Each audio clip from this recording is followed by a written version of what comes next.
तो आज हम पढ़ेंगे फोर्स। तो फोर्स पढ़ने से पहले सबसे ज़रूरी है कि पहले थोड़ा फिजिक्स पकड़ लेते हैं कि फिजिक्स क्या है, क्योंकि ये ज़रूरी है। अब तुम बोलोगे कि सर ये थोड़ी आएगा बोर्ड में कि व्हाट इज़ फिजिक्स। अरे तब भी ज़रूरी है, क्योंकि देखो जब तुम किसी इंसान से बोलोगे कि मैं फिजिक्स पढ़ के आया हूँ, या तुम बोलोगे कि मेरा फेवरेट सब्जेक्ट फिजिक्स है, तो सबसे पहले ज़्यादातर लोग क्या सवाल पूछेंगे, बेटा व्हाट इज़ फिजिक्स। तो इसीलिए थोड़ा बेसिक क्लियर होना चाहिए। मान लो तुम्हें यही नहीं पता व्हाट इज़ फिजिक्स, तुम बोलो कि सर मुझे तुम बताओ ग्रेविटेशन बताओ, तुम्हें रेजोनेंस बताओ, पर तुम्हें फिजिक्स ना बताओ, तुम बोलोगे कि सर तुम खड़े हो ये फिजिक्स है, ये आवाज़ का आना फिजिक्स है, ये सब तो ये सब से थोड़ी चलेगा। ये सब तो फिजिक्स के अंदर है। फिजिक्स क्या है? फिजिक्स है बेसिक से पकड़ते हैं, मतलब बेसिक्स से ही पकड़ना चाहिए, क्योंकि फिजिक्स और मैथ्स में तो यही है, अगर बेसिक्स क्लियर है तो फिजिक्स और मैथ्स बढ़िया चलेगी। बेसिक्स क्लियर नहीं है तो ही दिक्कत आएगी। जिन लोगों को दिक्कत आती है ये नहीं है कि उनका एनालिटिकल दिमाग कमज़ोर है या दिमाग कमज़ोर है, उनके बेसिक्स क्लियर नहीं है, फॉर्मूले वगैरह। तो फिजिक्स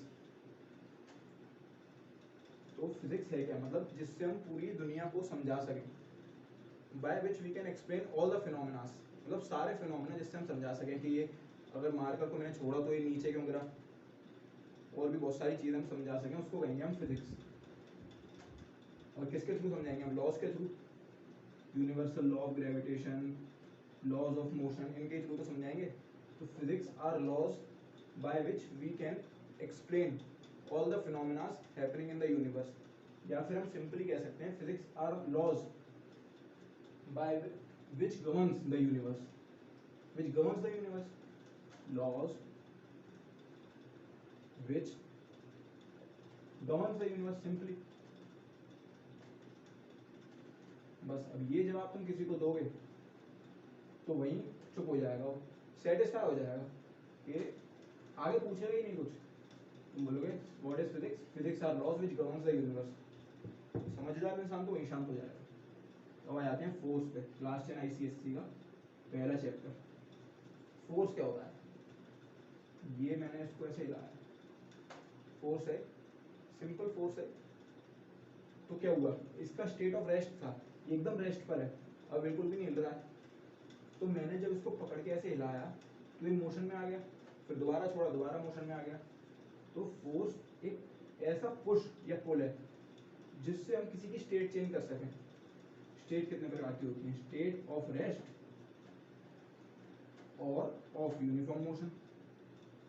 बस अब ये चेंज कर दी किसी की हमने, तो वो फोर्स के द्वारा, तो उसका फोर्स कह देंगे। तो फोर्स इज अ पुश और पुल, पुश या पुल विच चेंजेस और टेंड्स टू चेंज, चेंजेस लिखेंगे तो भी चलेगा, which changes the state of rest और of uniform motion of a body, it's called force. वही फोर्स है। तो अब फोर्स किसी बॉडी पे लगेगा, किसी बॉडी पे लगेगा फोर्स, तो दो बातें होंगी, या तो बॉडी रिजिड होगी, स्ट्रांग होगी बोर्ड की तरह, या वो बॉडी नॉन रिजिड होगी, प्ले की तरह समझ लेते हैं। तो अगर किसी रिजिड बॉडी पे लगेगा तो दो बातें होंगी, अगर वो बॉडी कंडीशन भी होगी तो कि या तो बॉडी फ्री टू मूव है, बॉडी अगर फ्री टू मूव है, जैसे मार्कर फ्री टू मूव है, फोर्स लगाया तो ट्रांसलेशनल मोशन होगा इसमें। कौन सा मोशन होगा? ट्रांसलेशनल। इसको हम लीनियर मोशन भी कहते हैं, लीनियर मोशन भी कहते हैं इसको, ट्रांसलेशनल या लीनियर मोशन। अगर किसी नो, या फिर दूसरी कंडीशन होगी when the body is pivoted या fixed, when the body is pivoted या फिक्स्ड, मतलब जब बॉडी फ्री टू मूव नहीं है, जैसे बोर्ड ये यहाँ 2 किलो से पाइवटेड है, तो अगर इस पर मैं फोर्स लगाता हूँ तो ये इन्हीं के अबाउट घूमेगा, ये फ्री मार्कर की तरह नहीं घूम सकता, ट्रांसलेशन और लीनियर मोशन नहीं कर सकता है, ये पाइवटेड है क्योंकि। या डोर और भी काफ़ी चीज़ें जो पाइवटेड होती हैं, वो सब कौन सा मोशन करती हैं? रोटेशनल मोशन, जिसको इस चैप्टर में डीपली कंसिडर करेंगे हम, रोटेशनल मोशन।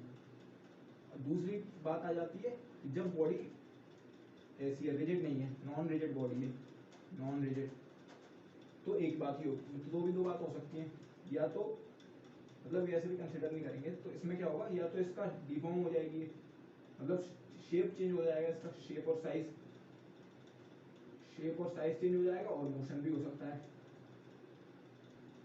ठीक है। नॉन रिजिड बॉडी है, तो इसमें हम कंसिडर करेंगे फोर्स जब इस बॉडी पे लगेगा, जो कि बॉडी जब रिजिड बॉडी पे लगेगा और जब बॉडी पाइवटेड होगी। रोटेशनल मोशन इस चैप्टर में हम डीप में कंसिडर करेंगे। तो रोटेशनल मोशन क्या है? सबसे पहले फोर्स की थोड़ी और बात कर लेते हैं। फोर्स डेफिनेशन तो बता दी मैं, समझ गए होंगे। एसआई यूनिट क्या है फोर्स का? एसआई यूनिट है न्यूटन, ठीक है। एक बात याद करने की है, 1 newton equal to 10 to the power 5 dyne, ये कन्वर्जन याद करने का है थोड़ा, ठीक है। 1 newton equal to 10 to the power 5 dyne. Dyne एक और यूनिट है, अदर यूनिट फोर्स की, ज़्यादा इंपॉर्टेंट नहीं है। ऐसा यूनिट होती है इंपॉर्टेंट तो सिर्फ न्यूटन है। अगर ग्रेविटेशनल यूनिट्स में कंसिडर करते हैं तो केजी है, किलोग्राम फोर्स, ठीक है। किलोग्राम फोर्स को हम ऐसे निकाल सकते हैं कि किलोग्राम फोर्स क्या है? 1 किलोग्राम पे जो फोर्स लग रहा है ग्रेविटी का, 1 किलोग्राम पे जो फोर्स लग रहा है ग्रेविटी का, उस जगह पे उसको हम कहेंगे 1 किलोग्राम फोर्स। उस जगह पे यानी 1 kilogram force equals to 9 to the power 8 newton, नहीं 9 टू द पावर 8 न्यूटन। सबसे इंपॉर्टेंट बात ये है ऑन अर्थ, सिर्फ अर्थ पे, क्योंकि अर्थ पे 1 किलोग्राम पे 9.8 न्यूटन रहेगा। 1 kgf equals to G newton होता है। जी क्या है? Acceleration due to gravity on that area. उस एरिया पे एक्सीलरेशन ड्यू टू ग्रेविटी कितना है? वो होगा 1 kgf, यानी 1 किलोग्राम पे जितना फोर्स लग रहा है उस जगह पे, ठीक है। यानी मून और काफी अलग अलग प्लेनेट का अलग अलग हो सकता है। ये अर्थ पे होता है 9.8 न्यूटन, ठीक है। ये तो गई ऐसा यूनिट की बात। अब आ जाते हैं रोटेशनल मोशन पे, ठीक है। रोटेशनल मोशन, तो रोटेशनल मोशन की कंडीशन क्या होती है? When the body is pivoted at a point, fixed at a point, ठीक है। अब रोटेशन, जब कोई body pivoted at a point पे, तो फोर्स जब उस बॉडी पे लगता है तो फोर्स टर्निंग इफेक्ट प्रोड्यूस करता है ना, मतलब उस बॉडी को घुमाता है, घुमाने वाला प्रभाव होता है उस बॉडी पे। यानी जब फोर्स किसी पाइवटेड बॉडी पे लगा तो उसको घुमा दिया इसने, रोटेशनल मोशन हुआ, टर्निंग इफेक्ट हो गया। टर्निंग इफेक्ट तो एक इफेक्ट है फोर्स का। जो फिजिकल क्वांटिटी है वो है मोमेंट ऑफ फोर्स। तो उस एग्जांपल से पहले हम इक्विलिब्रियम पढ़ लेते हैं एक बार। इक्विलिब्रियम क्या है? तो इक्विलिब्रियम, जैसे मैंने बताया कि फोर्स जब किसी बॉडी पे लगता है तो वो स्टेट चेंज करता है, स्टेट ऑफ रेस्ट और ऑफ यूनिफॉर्म मोशन चेंज करता है। फोर्स ऐसा पुश और पुल है जो चेंज करते हैं स्टेट ऑफ रेस्ट और ऑफ यूनिफॉर्म मोशन। तो इक्विलिब्रियम वो होता है कि जब किसी बॉडी पे फोर्स लगे और उसका स्टेट चेंज ना हो। When several number of forces acting on a body produce no change in its state of rest or of motion, then the body is said to be in equilibrium. यानी ये 5 Newton का है और ये 5 Newton का है, तो net force 0 हो जाएगा किसी भी डायरेक्शन में, तो बॉडी इक्विलिब्रियम में आ जाएगी एक तरह से, ठीक है। ये तो हो गया कि when several number of forces acting on a body produce no change in its state of rest or of linear or rotational motion, linear rotational motion में आ जाएंगे, then the body is said to be equilibrium, ठीक है। अब equilibrium दो तरह के होते हैं, स्टैटिक इक्विलिब्रियम, डायनामिक इक्विलिब्रियम। नाम से ही समझ में आ रहा है स्टैटिक इक्विलिब्रियम जो मूव ना करे, यानी जिसमें मोशन ना हो, ठीक है। तो स्टैटिक इक्विलिब्रियम क्या है? When several number of forces acting on a body produce no change in its state of rest, then the body is said to be in static equilibrium. Simple सी बात है, इक्विलिब्रियम के अंदर है जिसमें rest आ जाता है, ठीक है। स्टैटिक से नाम से समझ में आ रहा है। तो स्टैटिक इक्विलिब्रियम वो इक्विलिब्रियम है जिसमें बॉडी पे फोर्स लग रहे हैं पर वो रेस्ट पर ही है, उसका स्टेट चेंज नहीं हो रहा है। एग्जांपल ले लेते हैं। एग्जांपल क्या है? एग्जांपल क्या है? तो अगर हम रोटेशनल मोशन की बात करें तो रोटेशनल मोशन में अगर algebraic sum of moments of all the forces about the fixed point pivoted point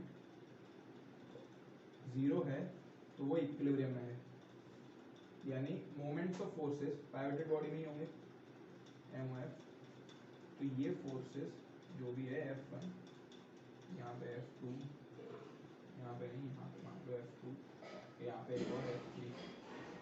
तो अगर ये F1, ये फोर्स मान लो L1, ये मान लो L2 L3 और ये मान लो L2, तो अगर F1 इंटू L1 ये क्या हो जाएगा, क्लॉकवाइज कर रहा है। Verification of principle of moments, तो ये सिंपली वेरीफाई हो जाएगा अगर हम मीटर रूल को सस्पेंड करते हैं by means of fixed support. Fixed support से अगर इसको सस्पेंड करते हैं तो एक हमारे पास स्प्रिंग बैलेंस और स्लॉटेड वेट्स के साथ हमें ये स्प्रिंग बैलेंस राइट या लेफ्ट साइड कहीं पे भी ऐसी पोजीशन पे लगाना है, किसी भी पोजीशन पे स्लॉटेड वेट्स के साथ, और दूसरा स्प्रिंग बैलेंस दूसरे साइड पे हमें ऐसी जगह लगाना है कि ये हॉरिजॉन्टल हो जाए, यानी ये इक्विलिब्रियम में आ जाएगी मीटर रूल। तो जब ये मान लो डिस्टेंस L1 का वेट मान लो W1 इन दोनों का W2 इसका L2, ठीक है, 3 है। तो अगर जब ये इक्विलिब्रियम में होगा यानी जब ये हॉरिजॉन्टल होगा तो हम नोटिस करेंगे कि W1 into L1 equals to W2 into L2, यानी सम ऑफ क्लॉकवाइज मोमेंट्स, ये एंटी क्लॉकवाइज है, sum of anti clockwise moments equals to sum of clockwise moments. इससे ये वेरीफाई हो जाएगा। अब वो एग्जांपल को ले लेते हैं जहां परपेंडिकुलर डायरेक्शन, परपेंडिकुलर डिस्टेंस की दिक्कत आती है। तो वो एग्जांपल तो हम सिंपली कह सकते हैं कि मोमेंट ऑफ फोर्स टॉर्क, इसी को टॉर्क भी बोलते हैं, इसकी वजह से टर्निंग इफेक्ट ऑफ फोर्स हो सकता है, इसकी वजह से टर्निंग इफेक्ट ऑफ फोर्स होता है, या टर्निंग इफेक्ट ऑफ फोर्स उस क्वांटिटी की वजह से होता है, उस फिजिकल क्वांटिटी की वजह से होता है जो कि है मोमेंट ऑफ फोर्स। तो मोमेंट ऑफ फोर्स एक फिजिकल क्वांटिटी है, turning effect of force force का प्रभाव है, ठीक है। तो मोमेंट ऑफ फोर्स या टॉर्क। अब मोमेंट ऑफ फोर्स ये डिपेंड करता है दो बातों पर। पहली बात, डिपेंडेंस से ही सब निकल जाएगा। पहली बात, मैग्नीट्यूड ऑफ फोर्स। अगर मैं इस बोर्ड को ज्यादा तेज घुमाऊंगा तो उड़ जाएगा, पढ़ाई वढ़ाई हो नहीं पाएगी, है ना। तो मैग्नीट्यूड पर डिपेंड करता है, ये साबित हो गया। Perpendicular distance from axis of rotation, नहीं, perpendicular distance of line of action of force, line of action of force from axis of rotation. ये इतने बड़े सेंटेंस का मतलब भी इतना ही बड़ा है, फ्रॉम एक्सिस ऑफ रोटेशन क्या है मतलब। मैग्नीट्यूड तो समझा दिया, मैग्नीट्यूड पे कैसे डिपेंड करता है, ये बोर्ड है, पाइवटेड एट अ पॉइंट है, अगर इसको मैं धीरे से एक ही जगह तेज कर दूंगा तो बोर्ड उड़ जाएगा, गिर जाएगा, पढ़ाई नहीं हो पाएगी। और दूसरी बात क्या है, perpendicular distance of line of action of force from axis of rotation. Axis of rotation क्या है, line of action of force मैं यहाँ से लगा रहा हूँ इस तरफ, तो line of action of force ये हो जाएगी, इस तरफ ही तो लगा रहा हूँ मैं, तो ये हो जाएगी line of action of force. जैसे ये बोर्ड है तो इस तरफ आने वाली line of action of force हो जाएगी, इस तरफ से इस तरफ आने वाली, इस तरफ आने वाली। तो ये पाइवटेड पॉइंट है, दो है पाइवटेड पॉइंट, यानी ये पूरी एक्सिस ऑफ रोटेशन हो जाएगी। परपेंडिकुलर डिस्टेंस ये हो जाएगा, यानी ये, ठीक है। तो परपेंडिकुलर डिस्टेंस बढ़ेगा तो भी ये एमओएफ बढ़ता है। जैसे देखो यहाँ से अगर मैं इस बोर्ड को घुमाता हूँ तो मुझे ज्यादा फोर्स लगाना पड़ेगा, और यहाँ से अगर मैं हिलाऊंगा तो मुझे कम फोर्स लगाना पड़ेगा। तो इसीलिए perpendicular distance of line of action, और परपेंडिकुलर ही होना चाहिए, ये भी इंपॉर्टेंट है, line of action of force from axis of rotation, ठीक है।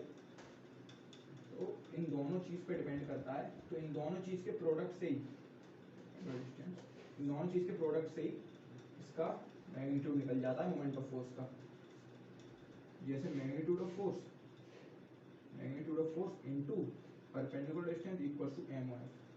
तो इनकी यूनिट कंसीडर कर लेते हैं। ऐसा यूनिट फोर्स की क्या होती है, न्यूटन, परपेंडिकुलर डिस्टेंस की मीटर। तो MOF की ऐसा यूनिट हो जाएगी न्यूटन मीटर।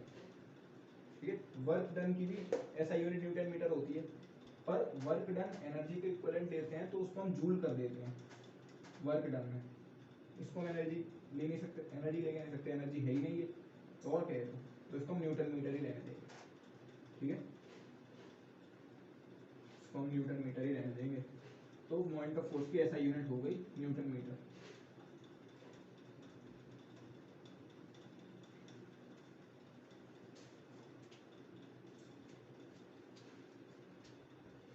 अब जो डायरेक्शन होती है, एक एग्जांपल ले लेते हैं पहले डायरेक्शन से।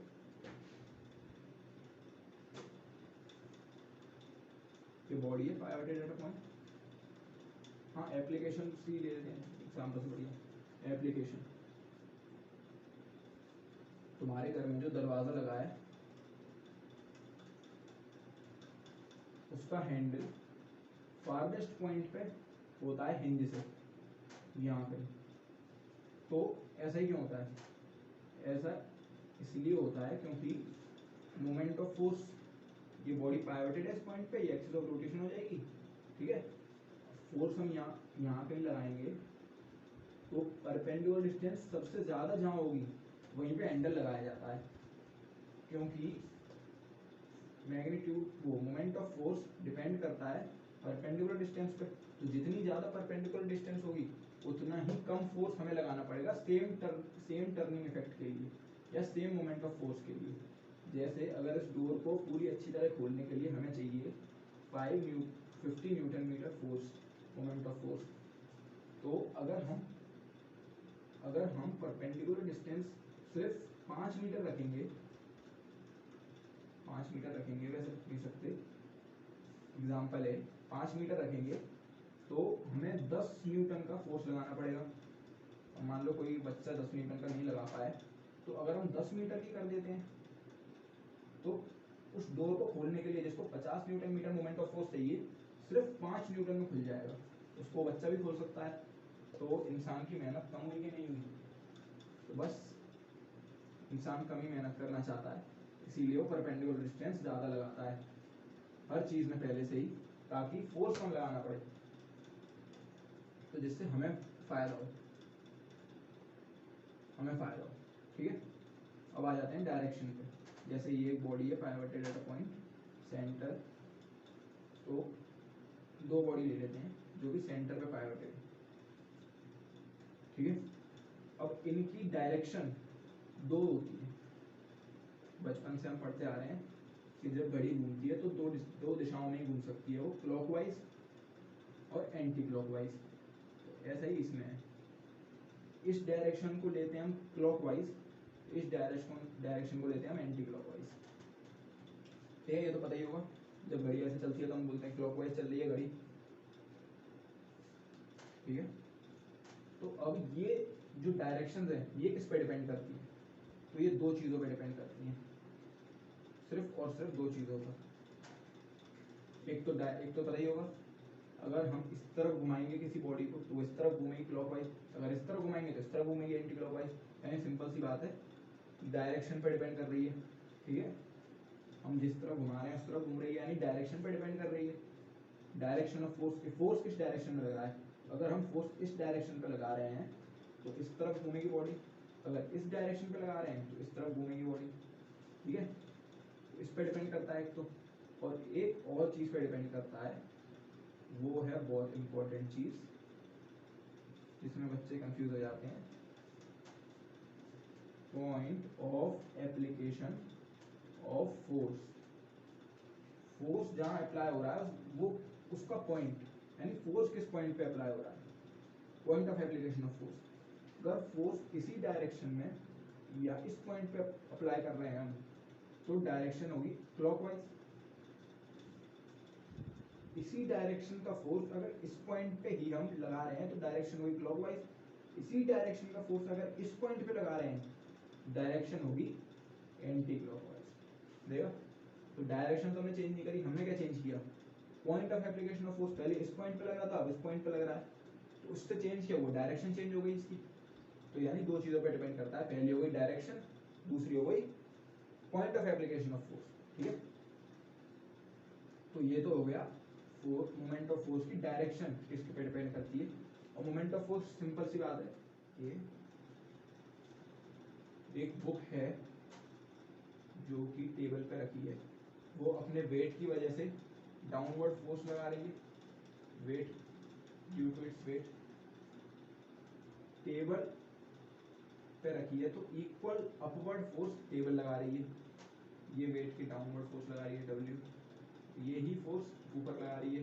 तो बुक में कोई मूवमेंट नहीं आ रहा है, बुक रेस्ट पर है, 1 घंटे बाद भी इसी पोजीशन पे रहेगी रेस्ट पे, 1 साल बाद भी, तो ये स्टैटिक इक्विलिब्रियम में है वो, static. Several number of forces, पहला, दूसरा, acting on the body, produce no change in its state of rest, state of rest नहीं बदल रहा है, body is said to be static equilibrium. ठीक है, डायनामिक इक्विलिब्रियम पे आ जाते हैं। डायनामिक इक्विलिब्रियम क्या है, डायनामिक नाम से समझ आ रहा है, या मोशन वाली बात आ जाएगी। Dynamic, when several number of forces acting on the body produce no change in its state of motion, linear or rotational, motion दो तरह के हैं, linear और rotational, then the body is said to be in equilibrium। ठीक है, कि काफी number of forces लग रहे हैं बॉडी पे, पर बॉडी का स्टेट ऑफ मोशन यानी लीनियर और रोटेशनल चेंज नहीं हो रहा, तो बॉडी को इक्विलिब्रियम में कह देंगे, डायनामिक इक्विलिब्रियम में। यानी एग्जांपल लेते हैं, एक रेन ड्रॉप जो अर्थ पे कांस्टेंट वेलोसिटी से आती है, वो डायनामिक इक्विलिब्रियम में होती है। कैसे, इसका वेट बैलेंस हो जाता है अपवर्ड बायएंट फोर्स से और विस्कोसिटी, एयर रेजिस्टेंस या फोर्स ऑफ फ्रिक्शन, यानी हो जाएगा माइनस, नेगेटिव में हो जाएगा। ये क्या कर रहा है, एंटी क्लॉकवाइज कर रहे हैं ये दोनों forces, F2 into L2 plus F3 into L3। ठीक है, ये भी पॉजिटिव है, ये भी पॉजिटिव है, दोनों anti clockwise moments, clockwise moments. अगर इनका एल्जेब्रिक सम 0 है, यानी minus F1L1 plus F2L2 plus F3L3, ये 0 है, तो क्या होगा, तो ये इक्विलिब्रियम में होगी बॉडी। तो इससे ही प्रिंसिपल ऑफ मोमेंट्स निकल आएगा, मतलब इसी से प्रिंसिपल ऑफ मोमेंट्स है। प्रिंसिपल ऑफ मोमेंट्स क्या है, principal of moments in equilibrium, यानी अगर कोई बॉडी इक्विलिब्रियम में है, ये एक सर्कुलर व्हील है जो कि सेंटर पे पाइवटेड है, ये लाइन है AB CD,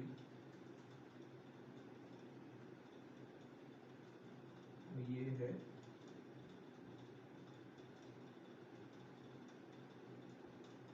E है। अब ये कह रहे हैं कि एक फोर्स लगाया यहाँ पे इनने F1 इस पॉइंट पे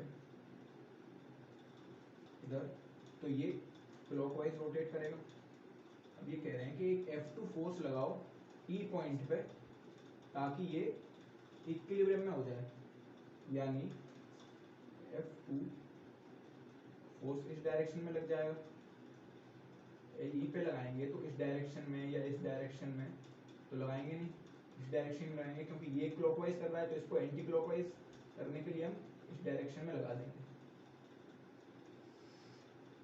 E। अब ये कह रहे हैं कि F1 और F2 में ग्रेटर कौन है, तो सिंपल बात है, ये वो है F1 और F2 में कौन ग्रेटर है। पहले हम मोमेंट्स निकाल लेंगे, तो F1 का क्या हो जाएगा, ये हो गया सेंटर, ये F1 line of action of force, यही तो लाइन है एक्शन ऑफ फोर्स की, और परपेंडिकुलर डिस्टेंस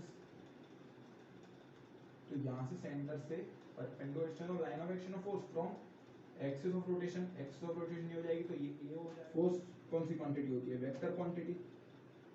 तो मोमेंट ऑफ फोर्स भी वेक्टर क्वांटिटी होगी, क्योंकि फोर्स का ही प्रोडक्ट, फोर्स और परपेंडिकुलर डिस्टेंस का ही प्रोडक्ट है मोमेंट ऑफ फोर्स। तो डिस्टेंस क्या है? डिस्टेंस तो होती है स्केलर क्वांटिटी, डिस्प्लेसमेंट होती है वेक्टर। डिस्टेंस हो गई scalar, vector into scalar equals to vector.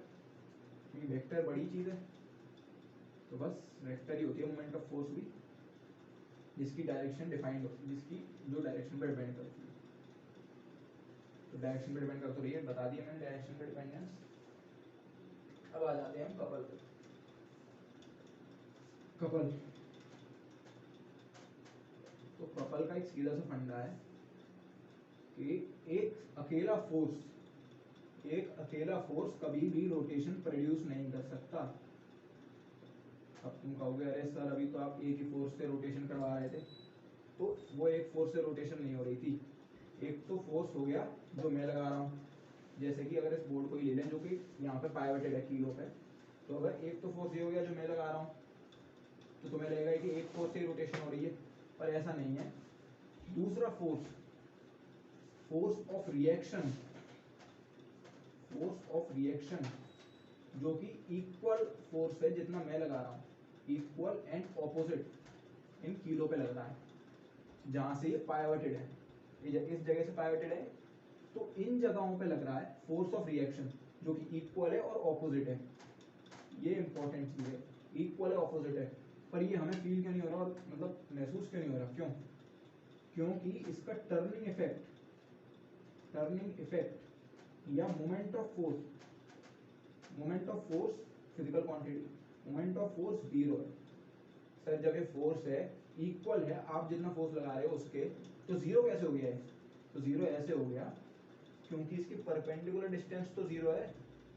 अब फोर्स कितना भी हो, फोर्स मान लो 5 न्यूटन भी लगा रहा हूं, पर यहां से परपेंडिकुलर डिस्टेंस इन किलो से पाइवटेड पॉइंट से तो जीरो है, तो इक्वल टू जीरो हो जाएगा। तो टर्निंग इफेक्ट होगा ही नहीं इसका कुछ, मोमेंट ऑफ फोर्स जीरो हो जाएगा, टॉर्क जीरो हो जाएगा, और मेरे फोर्स का टर्निंग इफेक्ट होगा क्योंकि मेरे फोर्स का डिस्टेंस है पूरी परपेंडिकुलर डिस्टेंस इतनी बड़ी, ठीक है 60 सेंटीमीटर इसकी है, इसकी नहीं है, इसलिए ये जीरो हो जाएगा, और मैं जो लगाऊंगा वो फोर्स लगेगा और उसका डिस्टेंस भी होगा, इसीलिए वो उसकी कुछ वैल्यू निकलेगी समथिंग न्यूटन मीटर, वो जीरो नहीं होगा। इसीलिए एक सिंगल फोर्स कभी भी रोटेशन प्रोड्यूस कर ही नहीं सकता, ये बात है, लॉ है, मतलब लॉ तो नहीं है पर ये पूरी बात है कि single force cannot cause any rotation. अब rotation is always caused due to couple of forces, दो फोर्स ही रोटेशन कॉज कर सकते हैं, ठीक है। अब या तो हम दोनों फोर्स को एक्सटर्नली हम दोनों फोर्स लगा दें, और अगर हम एक फोर्स लगा रहे हैं सिंगल, तो फोर्स ऑफ रिएक्शन पूरा अपना काम कर देगा, वो लग जाएगा। जैसे कि कपल की डेफिनेशन क्या होती है? टू इक्वल ऑपोजिट पैरेलल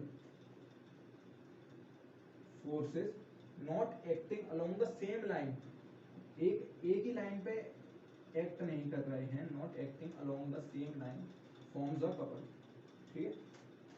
यानी दो इक्वल ऑपोजिट पैरेलल फोर्सेस जो कि एक लाइन के अलोंग एक्ट नहीं कर रहे हैं, वो एक कपल बनाते हैं, ठीक है। तो अगर हम एक फोर्स लगाते हैं तो फोर्स ऑफ रिएक्शन आ जाता है, तो कपल बन जाता है, इसलिए रोटेशन होता है। और अगर हम दोनों ही फोर्स एक्सटर्नली लगा दें, जैसे एक नल को खोलने में, एक नल है उसको जब तुम खोलते हो तो अंगूठा और उंगली दोनों की मदद से खोलते हो, तो तुम दोनों ही फोर्स एक्सटर्नली लगा रहे हो, तो तुम खुद एक्सटर्नली कपल बना रहे हो, तो रोटेशन हो रहा है, ठीक है। और जहां तुम एक लगाते हो वहां फोर्स ऑफ रिएक्शन अपना काम कर देता है। तो इसका मतलब ये बात क्लियर हो गई कि एक सिंगल फोर्स रोटेशन कभी नहीं कर सकता। रोटेशन के लिए दो फोर्स की आवश्यकता है, दो इक्वल फोर्स की आवश्यकता है।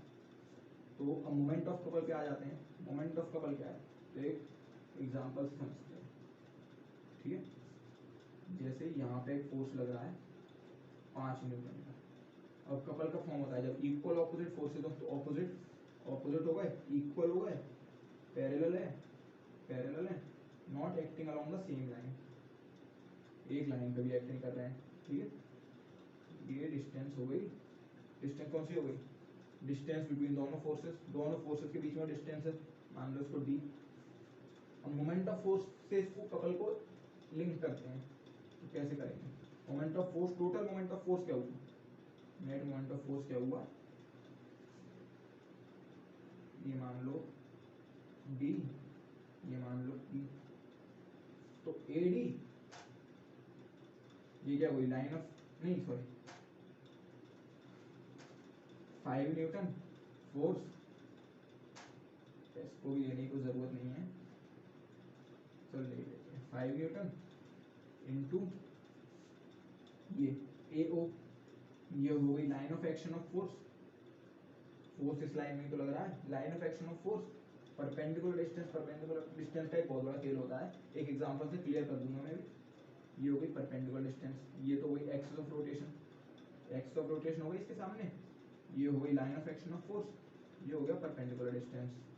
तो एमओएफ कितना हुआ, एमओएफ हो गया, हाँ एमओएफ हो गया 5 न्यूटन इनटू एओ, ये हो गया फिक्स्ड पॉइंट पाइवटेड इस पॉइंट पे, प्लस ये वाला भी तो लेंगे 5 न्यूटन इनटू ओबी, ये भी इसकी भी ये लाइन है, पैरेलल तो थी, इसकी भी यही लाइन है, पाइवटेड पॉइंट ये है, परपेंडिकुलर डिस्टेंस ओबी हो गया, ठीक है। 5 न्यूटन क्या है, इक्वल है, कपल का ये तो कंडीशन होती है, टू इक्वल फोर्सेस, दो इक्वल होने चाहिए, 5 न्यूटन तो 5 न्यूटन ही होना चाहिए, 5 न्यूटन कॉमन लिया, एओ प्लस ओबी, ऐसे कर सकते हैं सिंपल मैथ से, ठीक है। 5 न्यूटन कॉमन लिया, ये कॉमन हो गया, एओ प्लस ओबी, ये आ गया, एओ प्लस ओबी क्या है, एओ ये, ओबी ये, एओ प्लस ओबी हो गया एबी, 5 न्यूटन इनटू एबी, यानी कपल का इक्विवेलेंट क्या निकला, एक्सप्रेस कैसे करेंगे, कैसे करेंगे, ईदर फोर्स, कोई भी फोर्स, दोनों इक्वल है तो कोई भी ले सकते हैं, ये भी 5 न्यूटन है, ये भी 5 न्यूटन है, चाहे ये लो तब भी वही वैल्यू सेम आएगी, ये लो तब भी वही वैल्यू सेम आएगी, either force into distance between forces, इसको हम कपल आर्म भी बोलते हैं, ठीक है। डिस्टेंस बिटवीन फोर्सेस, ये दो फोर्सेस दो पैरेलली होंगी, कंडीशन थी two equal opposite parallel forces, parallelly होंगी, पैरेलल के बीच में डिस्टेंस आराम से फाइंड कर सकते हैं, दो पैरेलल लाइन है, डिस्टेंस उनकी कुछ ना कुछ तो होगी, तो परपेंडिकुलर वगैरह लगाने की जरूरत ही नहीं है, जब पैरेलल लाइन है डिस्टेंस ही लिख दो, सिंपल 5 मीटर, कुछ भी रेल की पटरियां होती हैं उनमें होती है 1.2 मीटर करीब, ठीक है 1.6 मीटर करीब, तो ये हो गया कपल, मोमेंट ऑफ कपल भी यहीं पे कवर हो गया, of friction due to air, viscosity of air, इन दो चीज से इसका वेट बैलेंस होता है, इसलिए कांस्टेंट वेलोसिटी से अर्थ को रीच करती है, तो ये डायनामिक इक्विलिब्रियम में होती है, या मून का अर्थ के अराउंड चक्कर लगाना, सन अर्थ का सन के अराउंड चक्कर लगाना, ये डायनामिक इक्विलिब्रियम के एग्जांपल हो जाएंगे। अब इक्विलिब्रियम तो पढ़ लिया, तो इक्विलिब्रियम की कोई कंडीशन भी तो होती होगी, या कोई भी वो किया, कोई भी रेन ड्रॉप इक्विलिब्रियम में होती है, तो कुछ तो ऐसा होता होगा जिस वजह से इक्विलिब्रियम में होती है, तो उसकी दो कंडीशन होती है, पहली resultant of all the forces acting on the body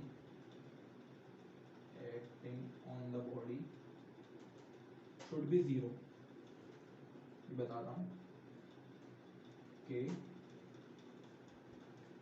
resultant of all the forces acting on the body should be zero, यानी किसी भी डायरेक्शन में जो रिजल्टेंट फोर्स है बॉडी के ऊपर वो जीरो हो जाना चाहिए, यानी ये 5 न्यूटन, ये 5 न्यूटन, तो नेट रिजल्टेंट फोर्स क्या हो जाएगा जो बॉडी पे एक्ट कर रहा है, जीरो, तो ये हो जाएगा एक पहली कंडीशन। दूसरी condition, algebraic sum of moments of all the forces, अब मोमेंट्स ऑफ फोर्स आ गया, यानी about the fixed point, about the fixed point, pivoted point, fixed point should be zero, अगर ये दोनों कंडीशन है तो बॉडी इक्विलिब्रियम में होगी, ये दोनों कंडीशन हैं तो बॉडी इक्विलिब्रियम में होगी। जैसे कि इस अगर इसमें हम रोटेशनल मोशन को ले रहे हैं तो उसी पे आगे बात करते हैं कि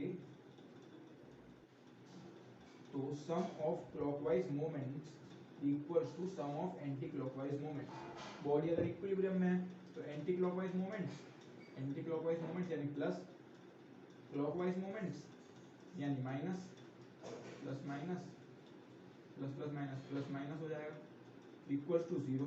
तो प्लस माइनस तभी तो जीरो होंगे जब ये इक्वल होंगे। तो हम सिंपली कह सकते हैं anti clockwise moments equals to clockwise moments. Principle of moments in equilibrium, principle of moments in equilibrium, अगर इक्विलिब्रियम में है बॉडी तो sum of clockwise moments equals to sum of anti clockwise moments. इसी से सारे क्वेश्चंस होंगे। अब last चीज जो बची है इस टॉपिक में वो है verification of principle of moments in equilibrium. ये हो जाएगा A O into F1 equals to F2 into F2 sorry A O into F1 equals to F1 F2 into EF two into EF। ये तो होगा नहीं,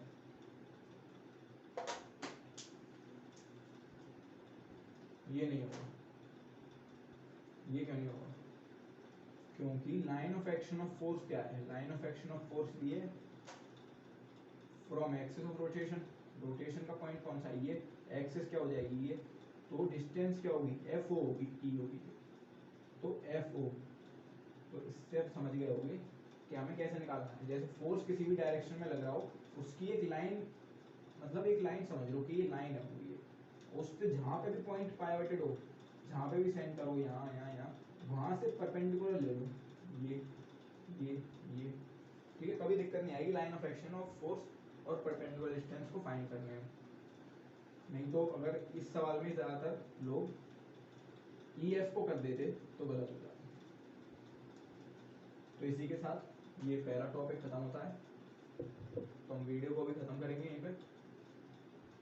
अगले पार्ट में हम सेंटर ऑफ ग्रेविटी और UCF यूनिफॉर्म सर्कुलर मोशन, इन चीज़ों को पढ़ेंगे।